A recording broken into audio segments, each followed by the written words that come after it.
Chief of army staff general Syed Asim Munir برطانیہ پہنچ گئے۔ سپہ سالار royal military academy Sandhurst میں 7ویں علاقائی استحکام کانفرنس میں شریک ہیں۔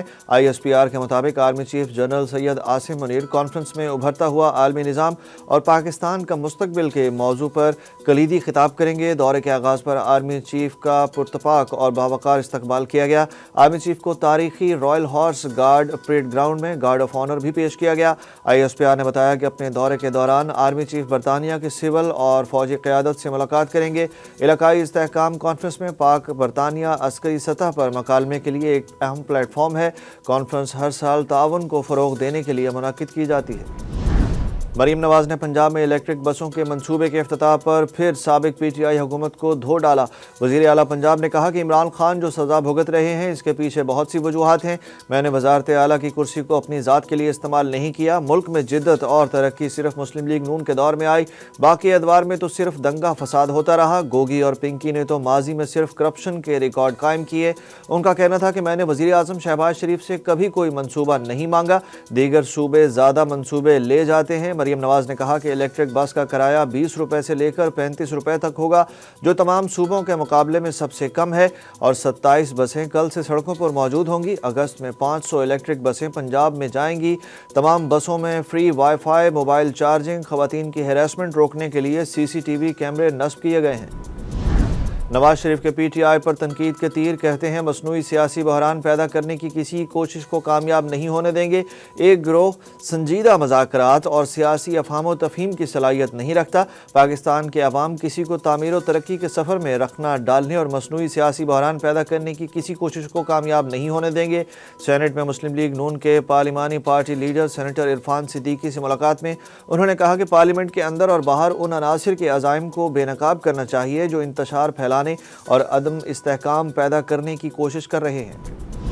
لاہور ہائی کورٹ نے چیئرمین نادرا کو عہدے سے ہٹانے کا سنگل بینچ کا فیصلہ کالعدم قرار دے دیا۔ لاہور ہائی کورٹ کے جسٹس چودھری اقبال اور جسٹس احمد ندیم ارشد پر مشتمل 2 رکنی بینچ نے chairman NADRA lieutenant general Munir افسر کو عہدے سے ہٹانے سے متعلقہ سنگل بینچ کا فیصلہ کالعدم قرار دے کر وفاقی حکومت کی انٹرا کورٹ اپیل منظور کر لی۔ وفاقی حکومت نے سنگل بینچ کے فیصلے کو ہائی کورٹ میں چیلنج کیا تھا۔ حکومت کا ملک کی تاریخ کا سب سے بڑا وزیر اعظم رمضان ریلیف پیکج دینے کا فیصلہ، 39 لاکھ خاندانوں کو نقد رقم دینے کی تجویز زیر غور۔ پیکج کے تحت ہر مستحق خاندان کو ایک بار 5,000 روپے کی نقد امداد دینے کی تجویز پر غور جاری۔ وزیر اعظم نے رمضان پیکج کی سمری منظوری کے لیے وفاقی کابینہ میں پیش کرنے کی ہدایت کر دی۔ علی امین گنڈا پور نے عمران خان کی ترسیلات زر بائیکاٹ کال کی نفی کر دی۔ کہا اوورسیز پاکستانی بینک آف خیبر کے ذریعے پیسے بھجوائیں۔ کرم کے معاملے پر وزیر اعلیٰ KPK نے کہا کہ کرم معاملہ زمین کا نہیں فرقہ وارانہ تنازع ہے جس میں بیرونی قوتیں پوری طرح ملوث ہیں۔ ہم حقیقت سے اپنے آپ کو پیچھے کیوں ہٹاتے ہیں؟ کرم میں جو ہو رہا ہے یہ فرقہ واریت ہے جس میں عالمی اور بیرونی قوتیں پوری طرح انویسٹمنٹ کر رہی ہیں۔ انہوں نے دعویٰ کیا کہ کرم میں امن و امان خراب کرنے والوں کی نشاندہی ہو گئی ہے، فسادات میں ملوث افراد کو نہیں چھوڑیں گے اور ان کے خلاف کارروائی ہوگی۔ 21ویں ترمیم میں فوجی عدالتوں کو کالعدم کیوں نہیں قرار دیا گیا؟ سپریم کورٹ میں سویلینز کے ملٹری ٹرائل کیس میں آئینی بینچ کے جج نے سوال اٹھا دیا۔ اعتزاز احسن کے وکیل لطیف کھوسا نے کہا کہ ترمیم کو جنگی صورتحال اور 2 سال مدت کی وجہ سے کالعدم قرار نہیں دیا گیا۔ جسٹس مسرت ہلالی نے کہا کہ آپ 26ویں ترمیم منظور کرتے ہیں پھر ہمیں کہتے ہیں کالعدم قرار دیں۔ جسٹس جمال مندوخیل نے سوال کیا کہ آپ نے آئینی ترمیم کی مخالفت میں ووٹ دیا۔ لطیف کھوسا نے کہا کہ PTI نے ووٹنگ میں حصہ نہیں لیا تھا۔ جسٹس جمال مندوخیل نے ریمارکس دیے کہ آپ کا کام مخالفت کرنا تھا، اپنا کردار تو ادا کرتے۔